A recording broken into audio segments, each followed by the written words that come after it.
the biblical side of the 12 steps. Now, this is something that we've done before, okay?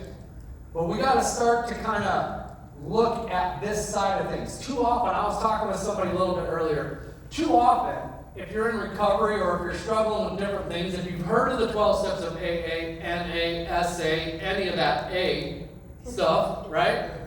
Like you get into that mindset. Like, okay, this is the way that I think in this time. One of the things that we have to remember is that the 12 steps were written by a Christian for Christians to begin with. They are based on biblical principles. Man, when I found that out before I was a Christian and I was newly sober, I was like, what?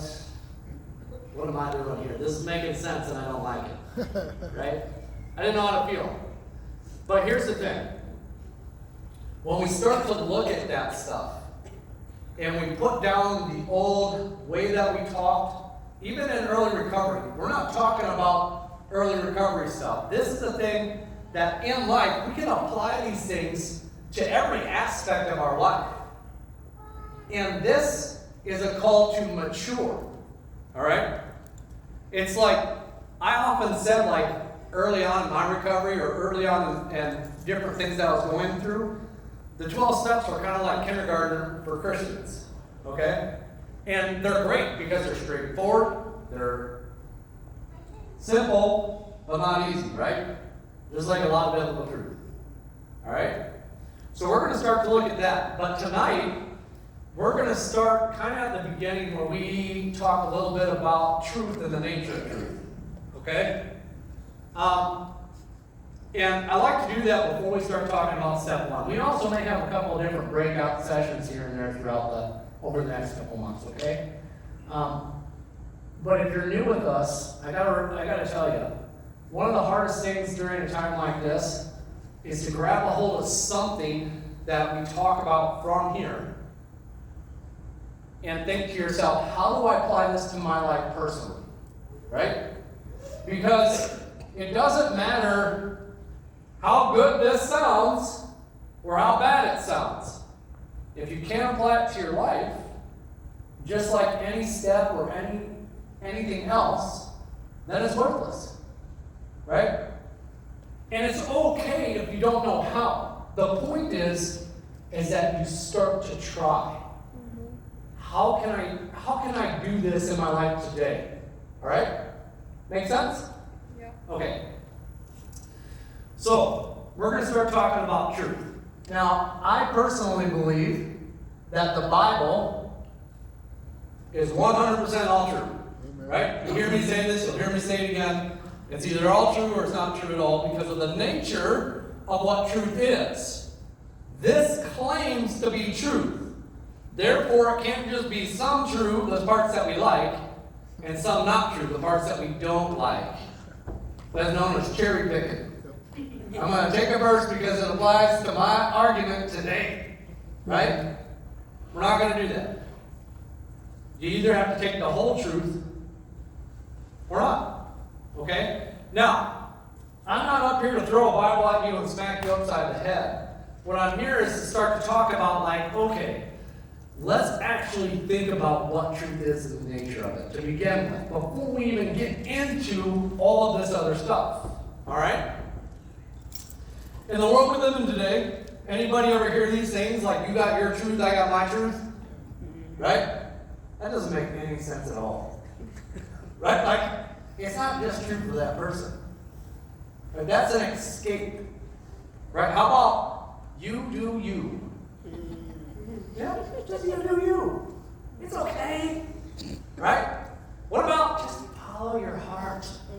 Man, if you just follow your heart, it's going to be okay. Like, I get it. You ever talk to somebody who's like, listen, you know they're making a bad decision in life, and they're like, but in my heart, man, like, I just know. Like, no, you don't. You want to say that, but you don't, right? But yet we deceive ourselves in our life daily in that way. Right? Like, I don't know, if any of y'all sat out there or saw me sitting out there, I was eating a bag of carrots and snap peas and nut thin crackers. And then I had like some salami and cheese. I'm like trying to eat healthy, right? I don't know how to eat healthy. But it's like, there are a certain set of truths that like if I don't start to learn how to eat healthy in little steps, then my health will never get better. Okay, that's a fact. We all know that. That's true. It's hard. I don't like to do it. I don't like to work out, but I gotta get back to it. You stop. Is my wife here? She's not here yet? No. Yeah. I'll tell her. So the reason I bring these sayings up is because they're all things that we can recognize from the world around us. These sayings, we've all heard them. All right? The truth is, those are lies straight from the pit of hell. They are meant to keep you in bondage, one way or another. They're meant to keep you in a place where you don't have to look at the things in your life that you need to change. The things that are actually hurting you, but they feel good. Because your heart tells you they're good. Right? Whatever that is. These are things that just make us feel better about doing something that we fundamentally know is wrong. Right? I can just have one drink. I can just have one Oreo. Right? It ain't happening. Right? Like, it's my nemesis right there. I found out there was a little article, side note, there was a little article about how Oreos are causing cancer. That didn't turn me into ball. I was like in the Oreo aisle, and I was like, we're all gonna die of cancer anyway. so I mean, like, yeah, we gotta like look at this stuff and be like, all right. At some point, when you start to feel the weight of that, then it's too late, and then we gotta change. That's typically how it goes in my life, right? All right. So here's the thing. One thing that's true is that we are free to ignore truth if we want to, if we choose. We have that freedom of choice, right? However, we need to do it at our own risk. I mean, you're never free of consequences of the decisions you make. You can't be like, well, I didn't know. How many of y'all tried to tell Judge that before? I didn't know. Did it work? No. Right? There's consequences. No matter how good we feel about something or how much we don't want to look at something in our life that we need to change. And if you're in this room tonight, if you're in this building tonight, if you're in this town tonight, this country, this planet tonight, there is something in our lives for every single one of us that we need to change. Something that's actually harming us that we really, really, really like doing. Okay? Jeremiah 17:9 says, the heart is more deceitful than all things and desperately wicked. Who can understand it? All right, right there, there's a biblical truth that says the heart deceives. All right, so I just know in my heart, red flag, trying to deceive myself here. All right, this is how I think. Like when I hear myself say stuff like that, it's like, all right, I'm making the wrong choice. Okay? Mark 7:20 and 23 says, and he said, what comes out of a man is what defiles a man.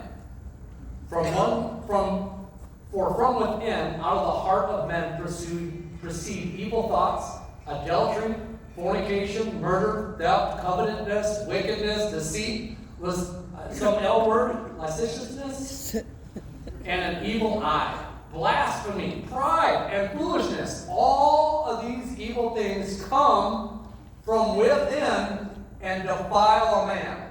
And that's a big list, all of which has been in my life. What verse was that, real quick? What verse? Yeah. That was Mark chapter 7, verses 20 through 23. All right. Yep. So if you look at this, it's like the Bible makes it very clear that we do not determine our own truth. Rather, we get to discover truth. And usually that's done by trial and error. Right? It's like, all right, I think this is true. Nope. or I think this is true, I'm going to trust in this thing that I don't want to listen to, that I don't want to see, that I don't want to do, well, then we kind of figure out, like, hey, this ain't so bad. It is true. And we start to feel a different way because we start to discover what truth actually is. That's a scary thought. Here's the thing. In the Bible study that's at my house on Tuesday nights, which, by the way, if you're a man in this room, you are welcome to come to my house every Tuesday night at 6 o'clock for some coffee and some Bible study. Okay? If you want to do it, come find me. I'll give you my phone number and address. Be around other godly men that like to do stuff like that. That'll challenge each other. So we were talking about Ephesians last night. And this thought came to mind as we were talking about some different things that I wrote down. It says, we are surrounded by people, and even in churches, who have changed the definition of love / truth so they can ignore their sin. So they can feel okay about it. Right? Like, that's something that, like, only hurts people. It really does. I don't care how nice you say it. Right? We want to be inclusive to you. Whatever that is. Look, man, if everybody accepted everything that I did, I would be a bigger mess than I already am. I probably wouldn't even be alive. Mm-hmm. Right? I was just born this way as a drug addict, alcoholic, sex addict, sweets addict. Right? There is no way my parents would have ever had an intervention on me. Not a chance. Right? Are you guys kind of like following where I'm going with this? Okay? Alright. Sometimes I can kind of get ahead of myself. Alright, I started writing down these thoughts. Okay? So as we are surrounded in a world of people that are going to condemn you for saying, look, hey, that's not true. Or hey, that's not loving. Or hey, that's hateful. Right? Anybody else hear that nowadays? When you come to somebody with good intentions, because you see a life that's full of pain or hurt, or whatever that is in their life, and you just want to help, right? Or maybe somebody's asking for help, and you tell them something, they're like, man, that's pretty mean. Well, suck it up, buttercup. I don't know what else to tell you. It's true. I'm only doing this because I love you. That's how people did it with me. I need the 2x4 in the face. Some of us need an easier, gentler way. Alright? That's not me. That's my wife. She's a little bit easier on stuff like that. She has a way of wording stuff that I'm like, man, that sounds good. That makes sense. I wish I could think like that, right? So I started writing some of these things down. Like, well, how do you exist in a world that bends the truth and then changes the definition of truth? So we don't even know what truth really is. Truth is this unchanging thing. But not in today's world. Today's world, whatever is true to you ain't true for me. And that's the universal code. Same thing with love. Right? You can't talk truth to somebody. Hey, listen, man, you got a problem. Well, that's unloving. Yeah, it's not. I'm sorry. That's real love.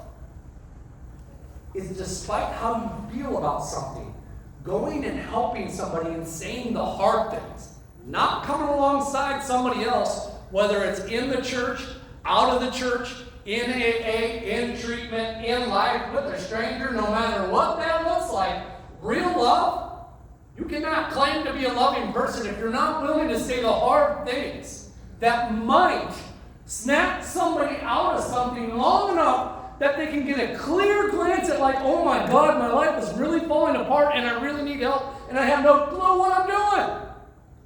Can you help me? No, I can't, but I know a guy who can. I really do. Okay?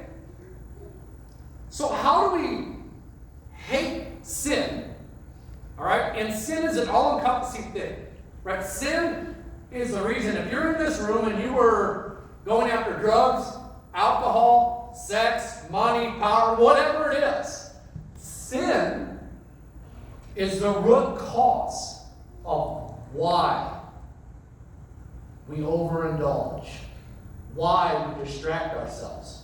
Because there is something right here, as we learn, that is inside of us, that comes from within, that is broken because of the nature of who we are. Okay? Well, how do you hate sin, love the sinner, so to speak? Ooh, that's a hard one. Most of us just like to hate the sinner and talk bad about he or she. I'm guilty. You know?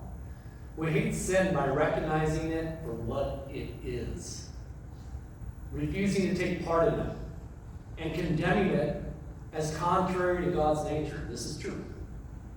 If we take a stand there, right? Sin is to be hated. It is not to be excused or taken lightly. We love sinners, other people that are sinning, by showing them respect. You don't have to be mean to say, hey man, you're doing something wrong. Right? This includes people that are already Christians. Okay? There's far too many people that are Christians, including myself, that need a good correction. That need somebody to say, hey Adam, man, you've been messing up. I crave people in my life who love me enough to sit me down and say, hey, you doing okay? Okay, why not? Sounds like you're kind of doing something you shouldn't be doing. Yeah, I know already. I just need somebody else to tell me. Okay? We also pray for them, as in 1 Timothy 2:1 talks about, and witnessing to them who Christ is. It is a true act of love to treat somebody with respect and kindness, even though you do not approve of his or her lifestyle or sinful choices. That goes for sex. That goes for all the crazy stuff in schools nowadays. That goes for drug addictions, alcohol addictions. It goes for everything that goes against God's word. You can fit it in to that. Okay? It is not loving to allow a person to remain stuck in their sin. It is not hateful to tell a person he or she is in sin. All right, let me say that again. It is not hateful to tell somebody that they're stuck in sin, even though they can't see it. It's kind of like, I always use this analogy, like,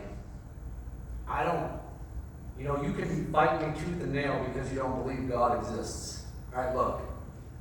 There is more evidence that every word written in here is true.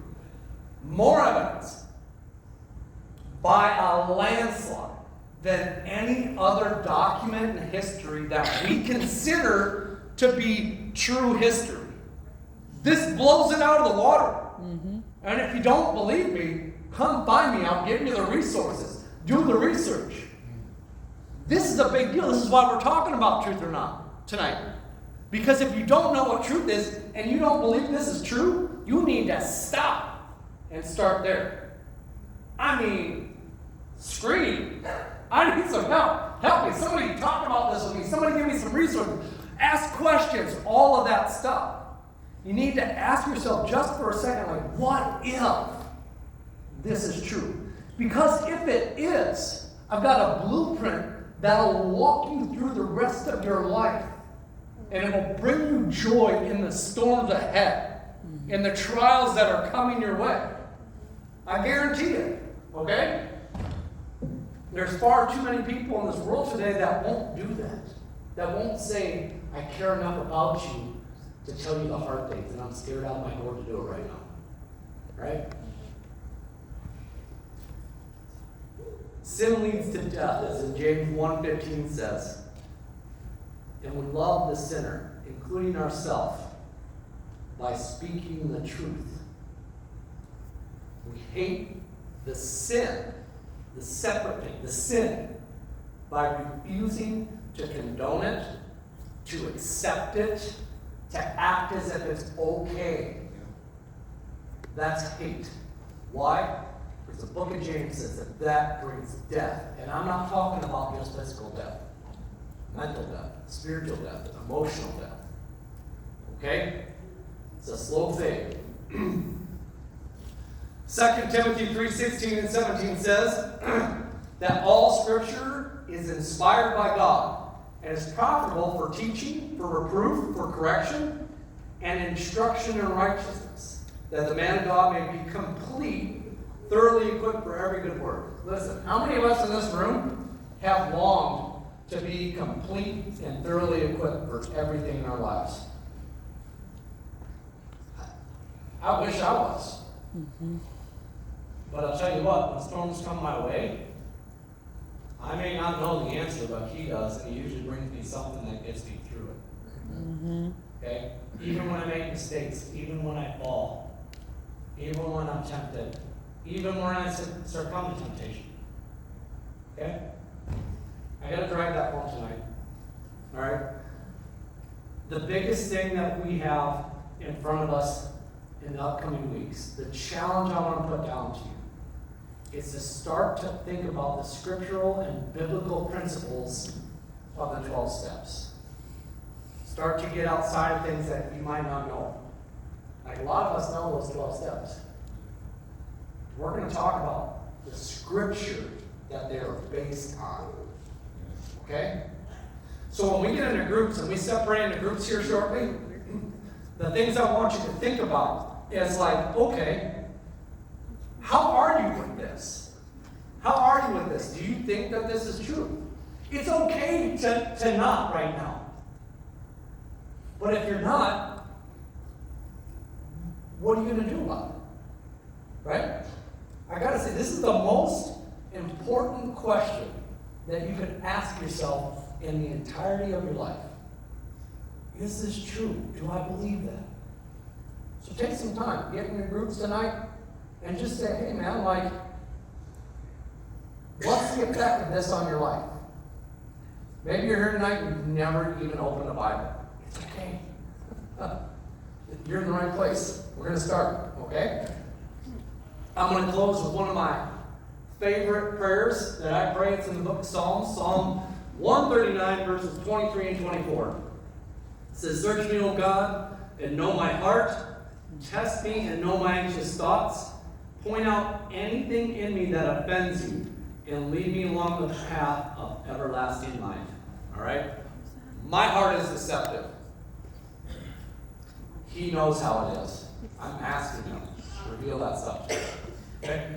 All right. So we're going to have a blended group back there.